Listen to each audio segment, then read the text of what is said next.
Welcome to WhiskyCast, cask strength conversation featuring news and interviews from the world of whiskey.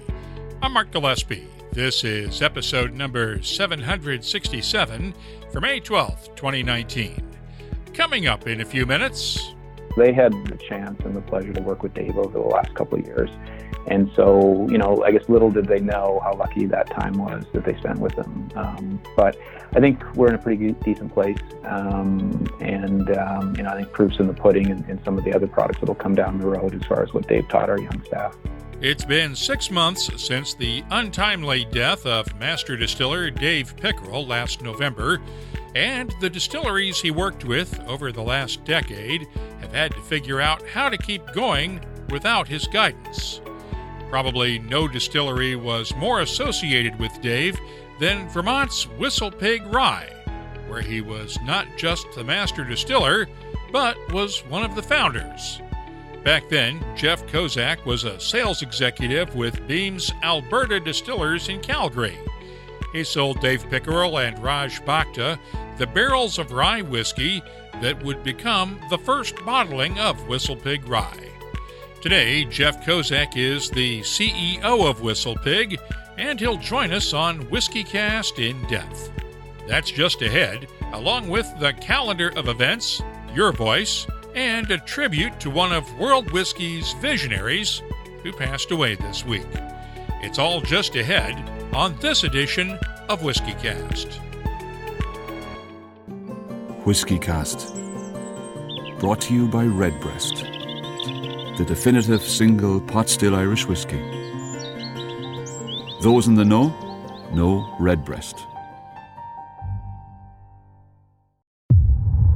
From far beyond the wall comes a whiskey for those who face the oncoming storm and never stop walking. Winter is here. White Walker by Johnnie Walker. White Walker by Johnnie Walker. Blended Scotch whiskey, 41.7% alcohol by volume. Imported by Diageo North America, Norwalk, Connecticut. Please drink responsibly. Let's get started with the week's news. It's brought to you by Heaven Hill Distillery. Diageo has received planning approval from Edinburgh Council for its Johnnie Walker Experience Visitors Centre. That clears the way for construction to begin this summer on the Princes Street site in the old House of Fraser department store. The project will include retail space, an events center, and training facilities. There is still only one thing left on the regulatory checklist. Edinburgh's licensing board still has to sign off on a liquor license for the center. And speaking of liquor licenses, let's update a story we've been following for more than a year now, the case of Fets Whisky Kitchen in Vancouver, British Columbia. Owners Eric and Allura Fergie finally had their hearing on charges stemming from a raid by BC liquor inspectors in January of 2018, in which 242 bottles of Scotch Malt Whisky Society whiskies were confiscated. Fets was accused of violating provincial regulations that force bars and restaurants to buy their whiskies and other spirits directly from the BC Liquor Board instead of through private liquor stores. The Fergies wrapped up 2 days of testimony before a provincial adjudicator on Tuesday, in which they accused the liquor inspectors of violating their rights. The government is using their inspection powers to seize the product, when in reality they had conducted a 6-week investigation and already knew what they were coming for, and they came prepared for a seizure. And in doing so, they breached the charter, Section 8 of the charter, and they also did not advise Allura, my partner, did not issue her a charter caution. So she felt compelled to answer all of their questions, and in doing so, she did incriminate herself and us, but she felt that she had no choice but to do so. But because of the manner in which they handled themselves, we 100% believe it's a complete breach of the charter. The adjudicator expects to issue a ruling within the next 60 days, and the Fergies could appeal that ruling in court if they lose their case. In the meantime, they have a meeting scheduled for May 22nd with BC Attorney General David Eby to discuss a report released last year recommending changes in British Columbia liquor regulations. That report recommended an end to the ban on bars and restaurants sourcing their spirits from privately owned retailers. We'll keep you posted. We have some sad news to report now from India. Neel Jagdale, the chairman of Amrut Distilleries Limited, died on Thursday after a long battle with lung cancer. He joined the family company in 1972 and took over in 1976 after his father, Amrut founder Sri Radhakrishna Jagdale, died. Neel Jagdale was responsible for leading Amrut's entry into single malt whiskey distilling back in the 1980s, first for blending with whiskies imported from Scotland, and eventually on its own as a single malt for export sales. Back in 2013, I sat down with Neel Jagdale at the Amrut Distillery in Bangalore as he explained how his son's MBA studies in the UK led to the first Amrut exports back in 2004. It was an opportunity for us to utilize because, as I said, he was working with me for 2-3 years before that. And anyway, it was nice for him to go out and have a postgraduate degree as well in management, which would be useful for him. And since he got an opportunity to go to UK and do a dissertation, and he had to complete a dissertation as well, what you call it as a project report, to complete a thesis to complete his MBA. It was then we thought, why don't you just do this? Anyway, the company has funded you to go out and get a professional degree. So might as well see whether the company can benefit out of the project work that you could do. But when we looked at the project report, when it was submitted to the university as well as to us, we thought, why don't we give it a shot and try, make it, can we convert this into a commercial, really a commercial thing that's possible. It was I think a mixed bag of opportunities that we had. Yes, we always wanted to see that we could export something. And if you look at the time between 90s and 2000s, the liberalization process was already set in. Opportunities were there for Indian companies to look into what they can do to export out of India. So liquor industry had very little impetus before that from any governments. But post 90s, I think things have relaxed a lot. We have seen as many multinationals coming into the country, as well as opportunities for us also to get access to technology and get importation of raw material, as well as especially the barrels, which was very expensive at one point of time because of very prohibitive duties that we had in these countries before 90. So these relaxations from the government to make the Indian industry also capable helped us. I think the multiple facts that you can see, like, enthusiasm was always there. Our willingness to do something was always there, coupled with an opportunity that it presented by way of the global systems, global trade becoming more prevalent, as well as Rick's own going overseas, and it was an advantage. If eventually we had to do something, somebody had to do this work. A project study had to be done. Maybe we would have gone and given it to a consultant and asked them to do a study for us. But then, it was nice if somebody who had already worked here, someone from the family, could go across and do it, because it gives you a first-hand experience as to, this is my product, and if I were to sell this, what I would do. I mean, that's it is more of an MBA process to learn it practically. I think I do not know about an MBA because I never know that we'll never get an MBA if you stop learning. The idea is to keep learning, and that's good. What do you think your father would say if he knew that whiskey being bottled under his name as Amrut Single Malt was being sold literally all over the world in 22 different countries and was winning awards like you have on the wall here? What do you think he'd say then? I don't know. It's a very good question, Mark, because genuinely he would feel happy, I would say. But he was a person who was a very serious person. Very serious person. He would give appreciation very discreetly, but at heart he would feel very glad about it. He would never tell me because unfortunately I didn't have the opportunity to work with him long enough since he passed away early. But as much as I knew him as a son, and he would not so easily give a lot of praise, but he would probably go and tell somebody else that I'm happy about it. But internally I knew that he would be very, very happy. He would be very, very happy. Rakshit Rick Jagdale is expected to succeed his father as Amrut's managing director. Neel Jagdale was 66 years old. Please join us in expressing our condolences to his family and colleagues. New whiskies to mention now. Diageo has released the first Scotch whisky in its Orphan Barrel range of limited edition whiskies.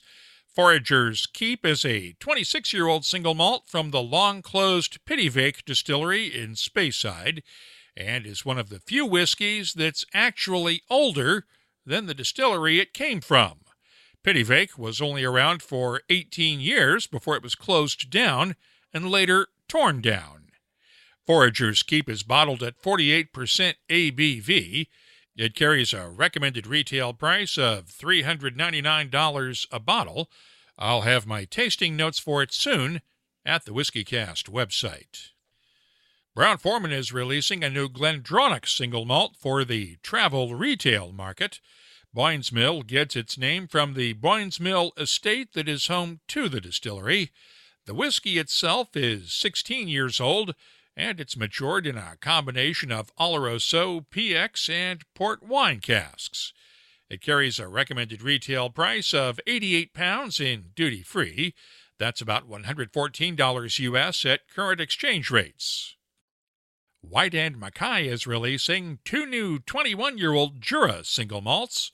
Time will be a travel retail exclusive, finished in casks previously used for peated single malts, while Tide is finished in virgin American oak casks. It'll go on sale at retail shops later this summer.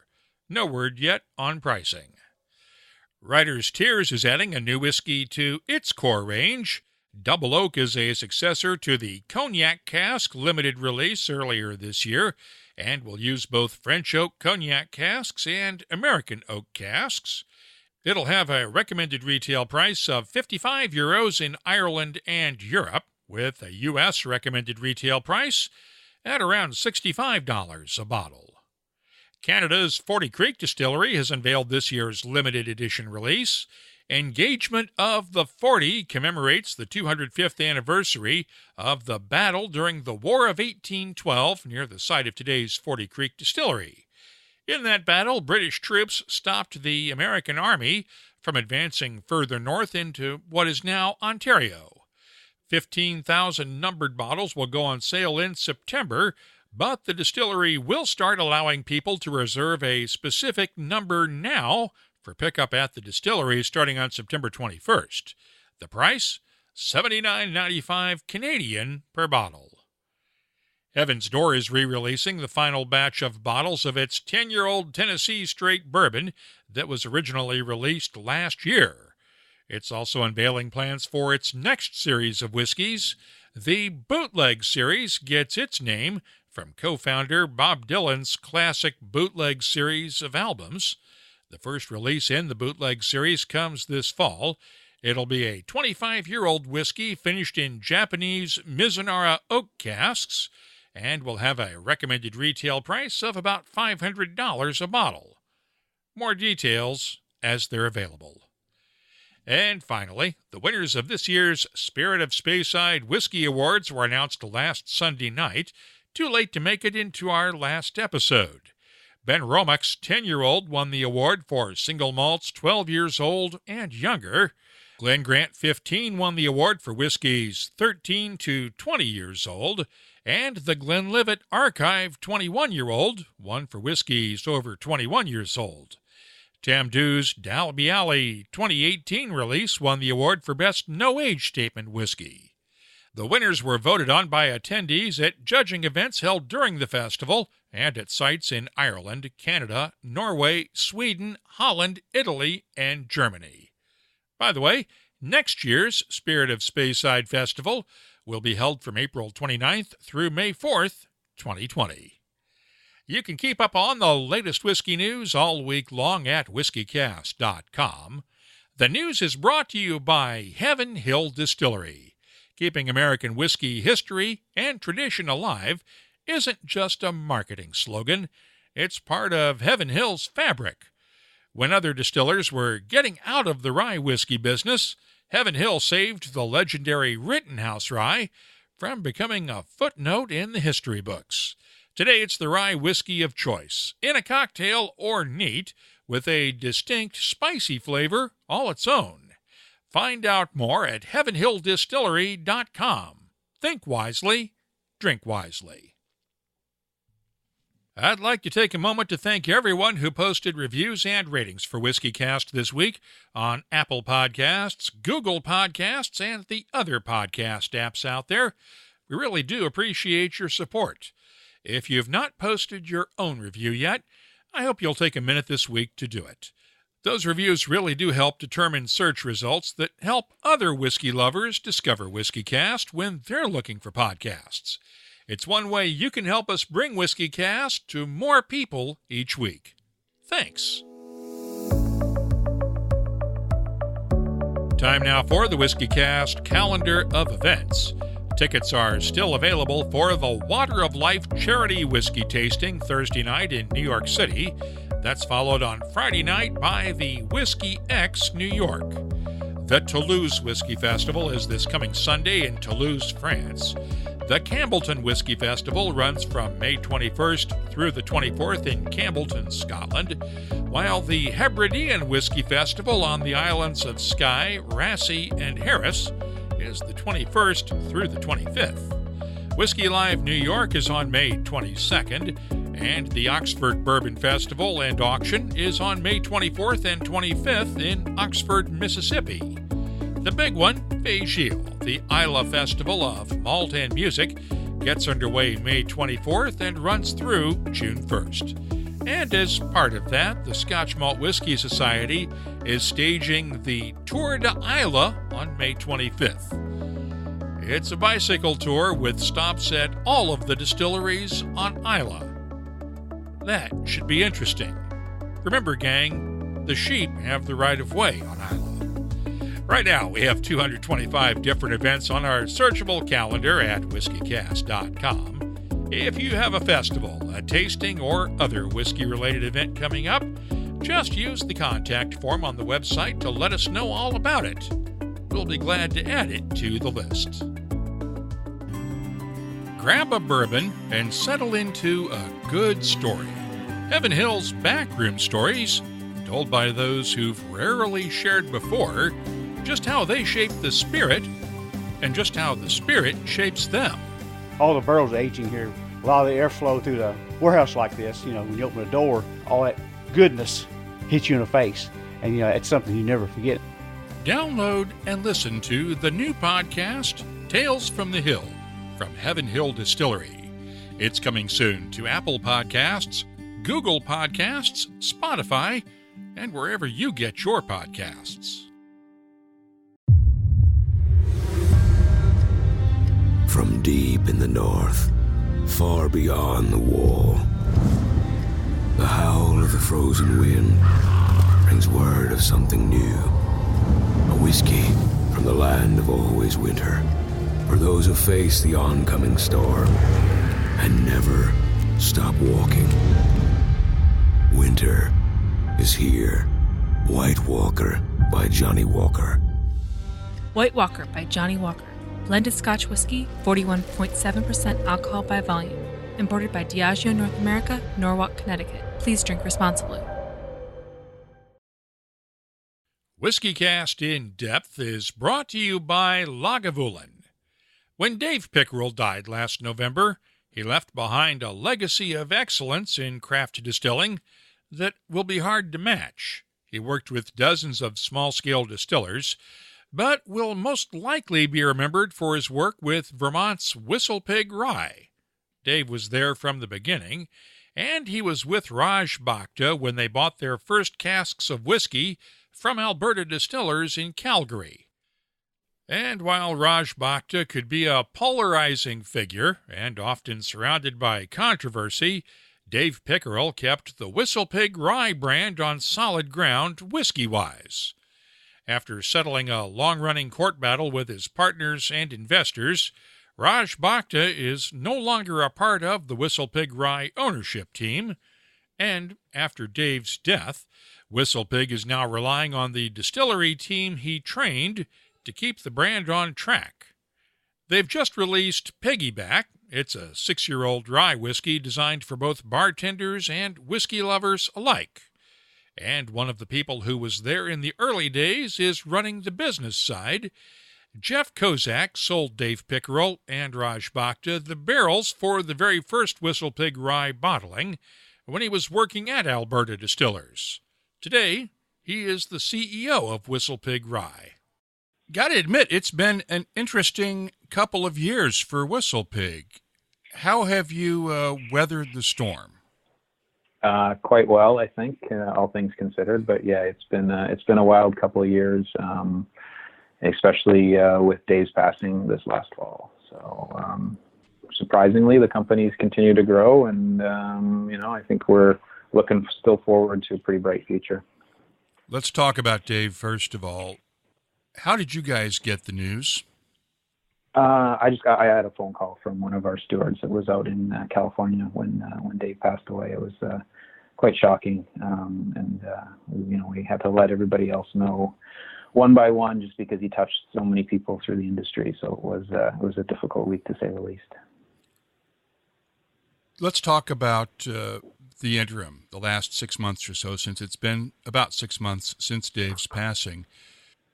You've released a couple of new whiskeys, Piggyback being one of them, and that was one of Dave's babies, I know.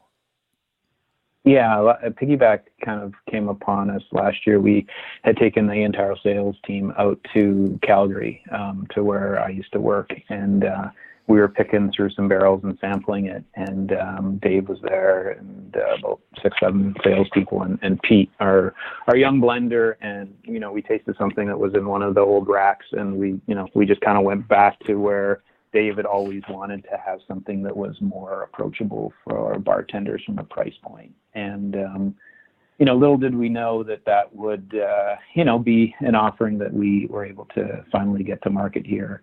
That Dave obviously played a big role in selecting, and we did lay a whole bunch of Easter eggs inside the bottle and on the label as far as tributes to Dave, and his birth date, and a little Stetson that he was always known to wear, on top of the pig on the front label.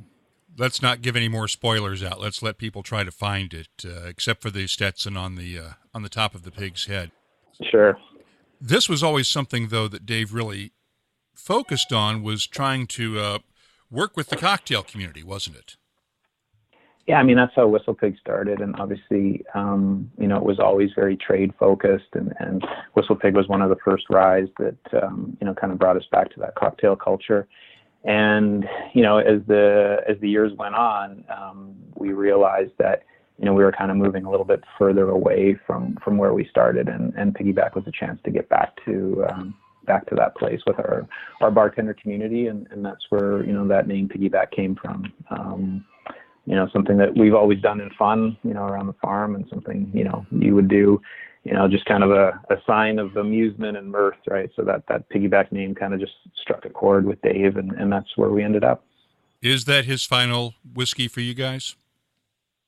No, I mean, obviously we've been working on a lot of things in the past. So, our warehouses still have Dave's fingerprints, all over it. And I think that's the best thing that he left us, obviously, was those trials and special finishings that we still get to enjoy now and for the future. Let's talk about succession planning, though. It's really important in any business, but you guys got a lesson in it firsthand.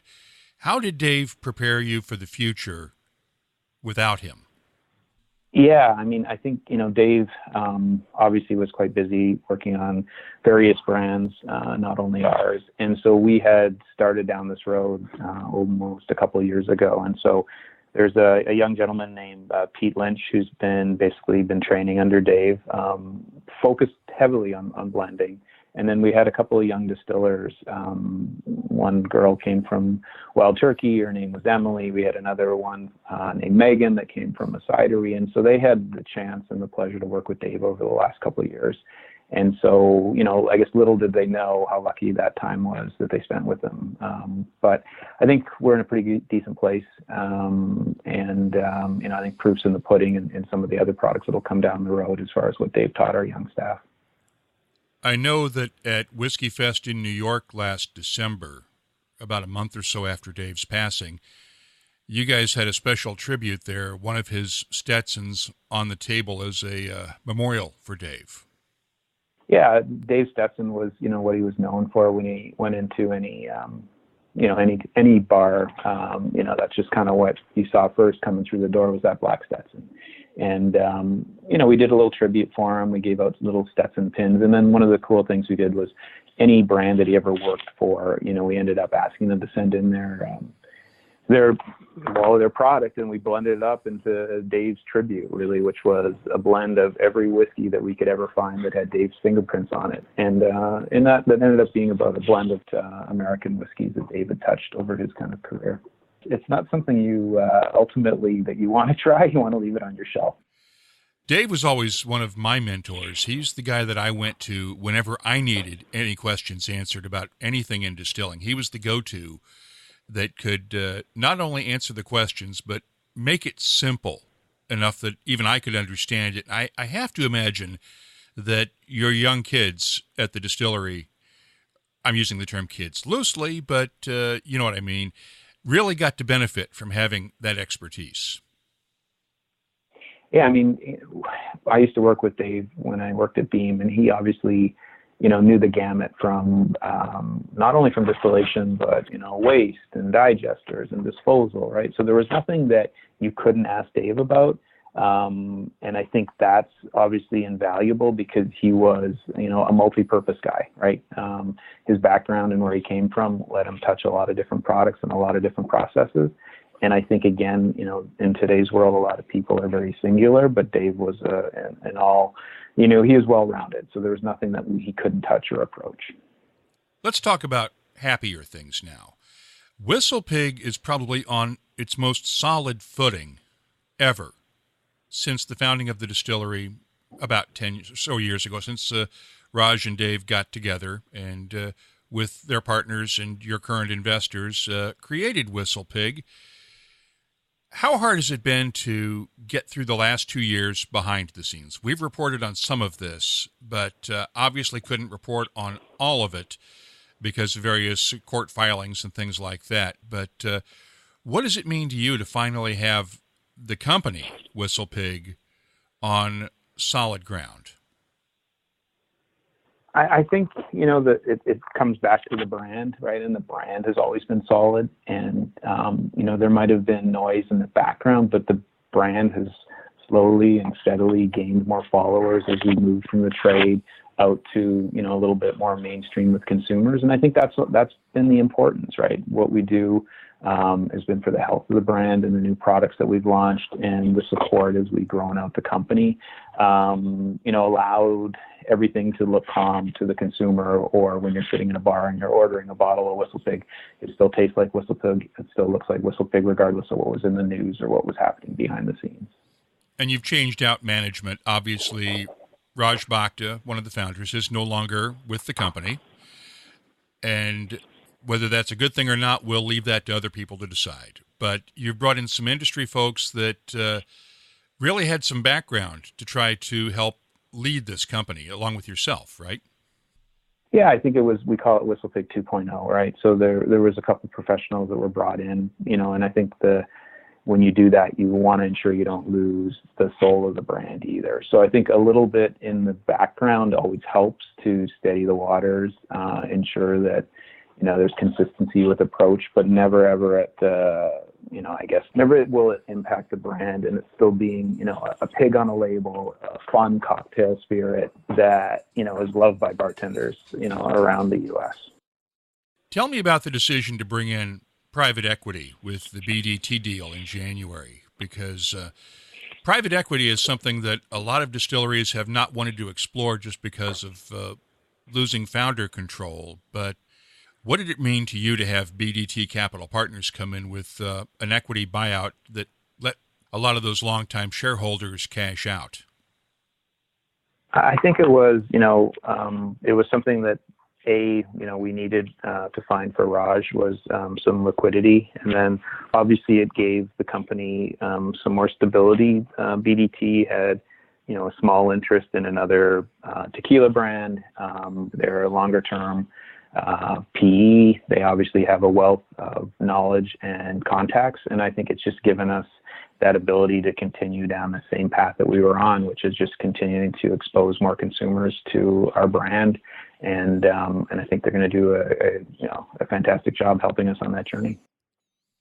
You mentioned the change in positioning from the cocktail space and being a bar brand to working out to consumers more. Tell me how that's going and where your goal is with this. What kind of a split do you anticipate? I mean, I think, again, it's, we're still heavily distributed on premise. We're still not sold, in retail. We are not at every retail location just because we did not have the juice. And as we grow into our inventory, we'll be able to touch more consumers, and that's what's kind of pivoting our marketing with the launch of Piggyback, which is a recruiter brand. It's a little bit more approachable from a price point. It's still a quality whiskey. It's still age declared. And so that's really the recent pivot, was to basically provide a brand that people could explore with. And then as they, grow with the brand, they can move up into the 10 and the 12 and the 15, and then hopefully the Boss Hog. Now, I want to bring in some of your background here, because you were actually around at the beginning of all this years ago, weren't you?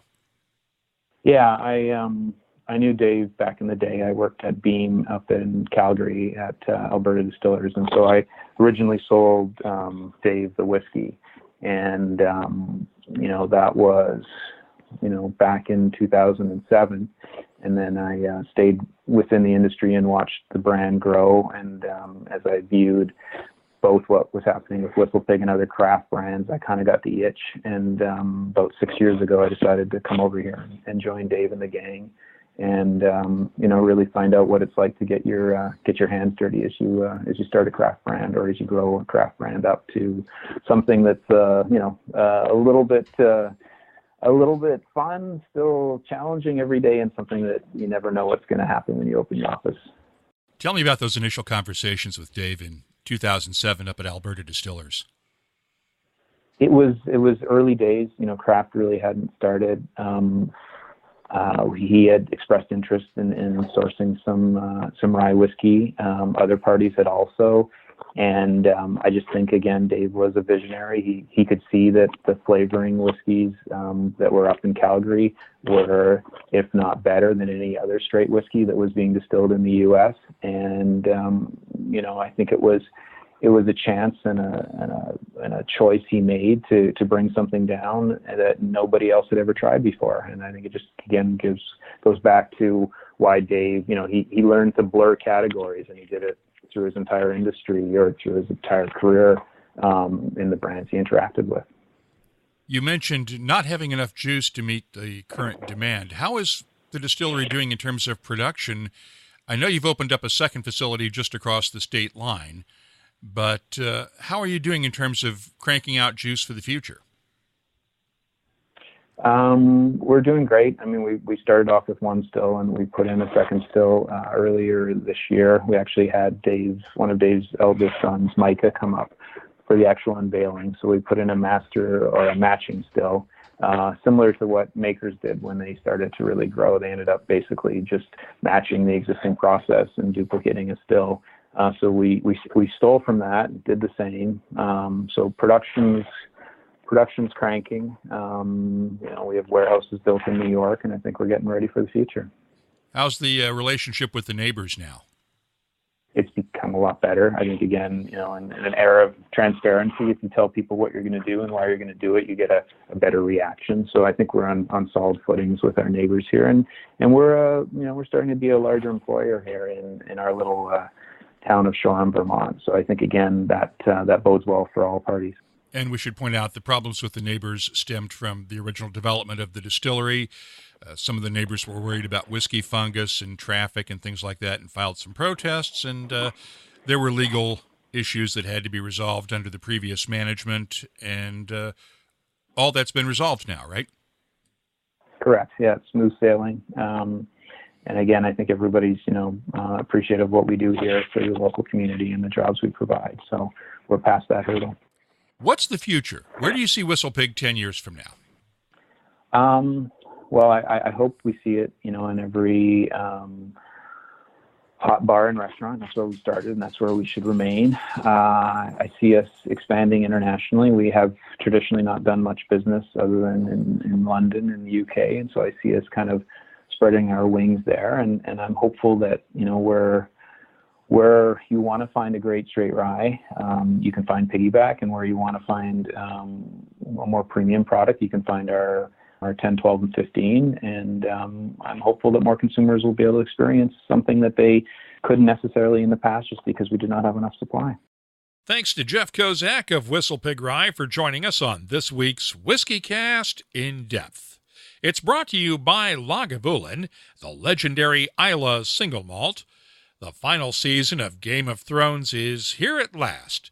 Look for the House Lannister Lagavulin 9-year-old at a whiskey shop near you. It's just one of 8 whiskeys in the Game of Thrones single malt Scotch whisky collection from Diageo and HBO. Check out the entire range at malts.com. Let's start off the What I'm Tasting This Week department with one of the experimental casks that Dave Pickerell left behind in the WhistlePig warehouses. It's a 12-year-old single cask Amberana finish that was bottled by Elixir Distillers for the Whisky Exchange in London. Now you're probably asking, what's Amberana? It's a South American tree most widely used for maturing cachaça in Brazil. And as far as I know, and I'm sure someone will correct me if I'm wrong, this is the first time it's ever been used for a whiskey. It's bottled at 43% ABV, and the nose is full of coconut, along with pine sap, freshly cut grass clippings, and touches of mint and cherries. The taste has a great flavor of coconut cream pie, chocolate mint, spicy hints of cinnamon and ginger, along with touches of grass clippings and brown sugar. The finish is long and subtle with hints of coconut, hot cocoa, and a subtle hint of dried fruits. I've got to be honest, this is a whiskey that you're either going to love or hate. But I'm scoring the WhistlePig 12-year-old Amberana cask finish bottled by Elixir Distillers for the Whisky Exchange a 93. A couple of years ago, one of our listeners told me to keep an eye out for a distillery in Belgium. Het Anker makes its Gouden Carolus single malt from the same mash it uses for its Gouden Carolus Trapel beer, and it's now being imported into the U.S. It's bottled at 46% ABV. The nose has notes of oak, vanilla cream, butterscotch, and hints of peaches and apples. The taste is thick and oily with a hint of oak and touches of vanilla, white pepper, and ginger, while the finish has lingering spices and just a touch of vanilla. It's nice and long and fades away slowly. I'm scoring the Gouden Carolus Belgian single malt a 90. And I recently received a sample of a Kilchoman single cask bottling for Israel's Holy Dram Whiskey Club. This one is finished in a Madeira cask and bottled at 56.3% ABV. The nose has a good peatiness along with grilled fruits, hints of heather and honey, and just a touch of menthol. The taste has a good balance of fruitiness and peat smoke with grilled fruits, honey, and vanilla. And the finish is long and smoky with hints of fruit in the background. I'm scoring the Holy Dram Kilchoman Madeira finish single cask a 92. I'm adding these whiskeys to our searchable list of nearly 2,600 different whiskeys from all over the world. You'll find it at WhiskyCast.com. Redbreast fans have always cherished our whiskey's sherry notes, so we set out to embellish that character. Introducing the Redbreast Listowel edition, a quintessential single pot still Irish whiskey finished in first fill Oloroso sherry casks from Spain's prestigious Bodegas Listowel. Carrying Redbreast's trademark pot still spices and dark dried fruit notes, the Listowel edition is graced with an enduring sherry finish that would be better described as a final act. Discover the newest branch on the Redbreast family tree. Time to open up the inbox now for Your Voice, presented by Lot 40. Interesting message from David Lucas Kuhn via Instagram this week. It's a bit long, but let me read all of it.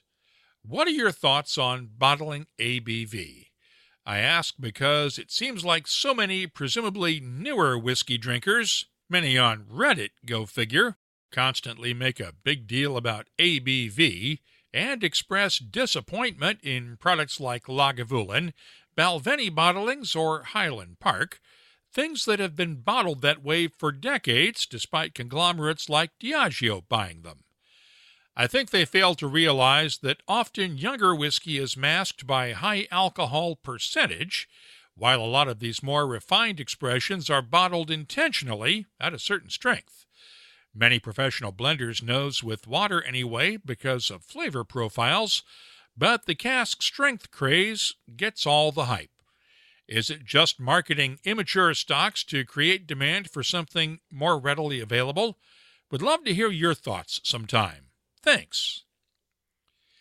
Well, David, that's a really good question and commentary.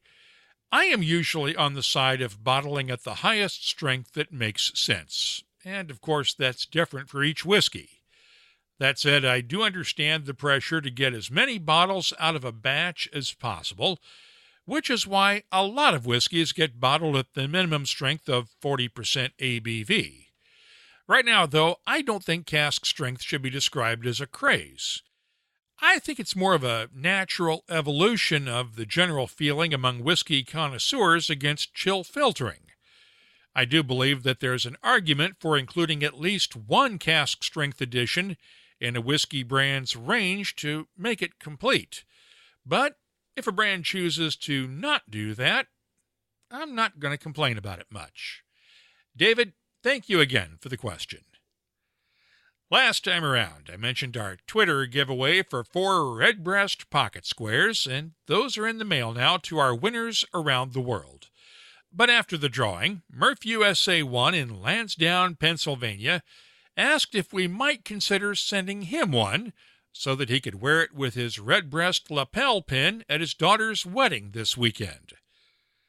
Okay, I'm a soft touch, so we sent Murph one, and he tweeted a photo of him Saturday evening with his daughter and brand-new son-in-law toasting with glasses of Redbreast. Congratulations, Murph. Now, we do still have some pocket squares left to give away, so I thought it would be fun this week to ask for some ideas on Twitter. And somehow people came up with ideas where they'd be the person most likely to win. David Taylor at Udkus123 tweeted this: how about the person that lives the furthest from you? He lives in Tasmania in Australia. Well, one of our winners last weekend also lives there. Turns out the two of them are friends. Maybe Gary will share with you, David.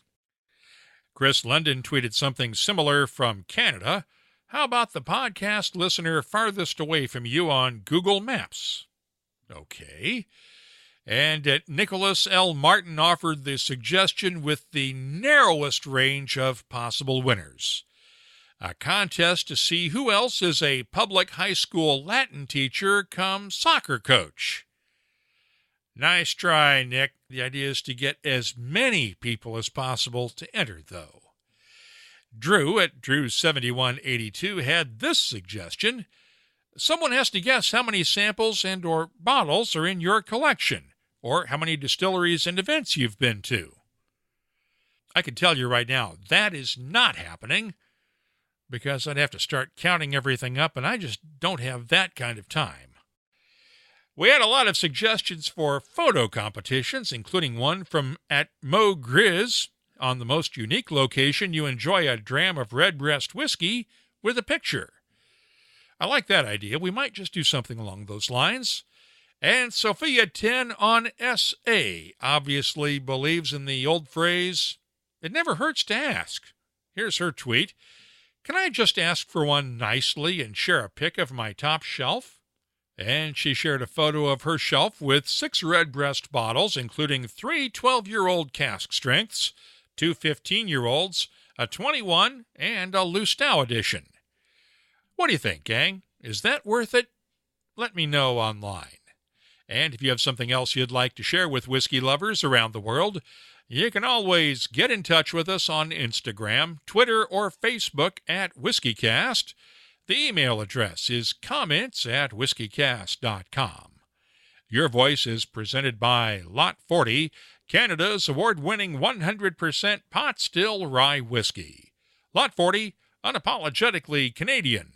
Please drink responsibly.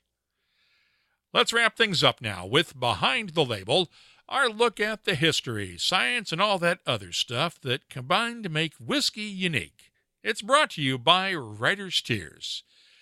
We'll go back to the inbox again. Shane sent this email the other day. So, I'm all up to date on recent episodes and have also been going backwards through the older ones. I was curious, and maybe I missed it, but did the place that claimed to have the most whiskeys and had that verified by Guinness World Records, and you were trying to get a hold of them but they were gone for the season, did they ever return your calls? And what did they say about the other place that has like 3,000 whiskeys? Good question, Shane. Let's bring everybody up to speed. Way back in December of 2017, Guinness World Records certified a new world record for the bar with the most varieties of whiskey currently available. That was after the Glenesk Hotel in Scotland had its bar's whiskey inventory logged and verified for Guinness at 1,031 bottles. The hotel had closed for the holiday season, though, and its public relations firm at the time declined to make the owners available for an interview. And for the record, they never did get back in touch with us after our story on the world record ran in episode 672. Now, that might well be because, at that time, Derek Mather's artisan restaurant in Wishaw, Scotland, had 3,450 different whiskies available, but Derek told us back in that episode that he was not willing to spend the money that Guinness wanted to have a new record certified, along with the rights to license their trademarks to promote it.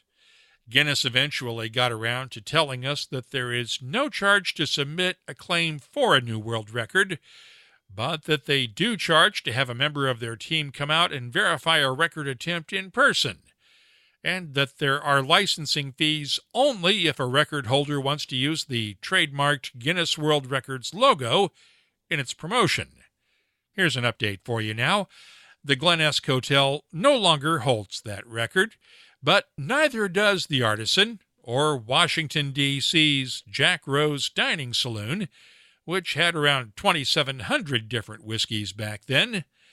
That's because this past January, Guinness certified the Whiskey House in San Diego, California, as the current world record holder, with 2,467 different whiskeys available to order off their menu. I have to admit that I had not heard of the Whiskey House until now, but based on that, we have added it to our Great Whiskey Bars page on the WhiskyCast website. Shane, thank you again for the question.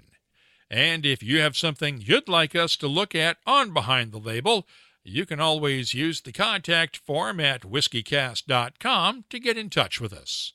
Behind the Label is brought to you by Writer's Tears. Writer's Tears Copperpot, a unique triple distilled premium Irish whiskey, combining single malt and single pot still. First fashioned in the 1700s and still a rarity today. Sure, as we say in Ireland, what's rare is wonderful. Writer's Tears Copperpot. That's all for this episode of WhiskyCast. You'll find links for the stories in this episode in our show notes at whiskeycast.com. That's also where you'll find links for our WhiskyCast HD videos and the WhiskyCast Tasting Panel podcast, along with the latest whiskey news, tasting notes, the whiskey photo of the week, and a complete archive of past episodes all the way back to 2005. We'd love to hear from you. Get in touch with us on Facebook, Twitter, or Instagram at WhiskyCast. The email address is comments@whiskeycast.com. From far beyond the wall comes a whiskey for those who face the oncoming storm and never stop walking. Winter is here. White Walker by Johnnie Walker. White Walker by Johnnie Walker. Blended Scotch whiskey, 41.7% alcohol by volume. Imported by Diageo North America, Norwalk, Connecticut. Please drink responsibly. WhiskyCast. Brought to you by Redbreast, the definitive single pot still Irish whiskey. Those in the know Redbreast. WhiskyCast is a production of Cask Strength Media, copyright 2019, and comes to you from the charming, yet regrettably dry town of Haddonfield, New Jersey. I'm Mark Gillespie, reminding you that when you drink, please drink responsibly. Thanks for listening.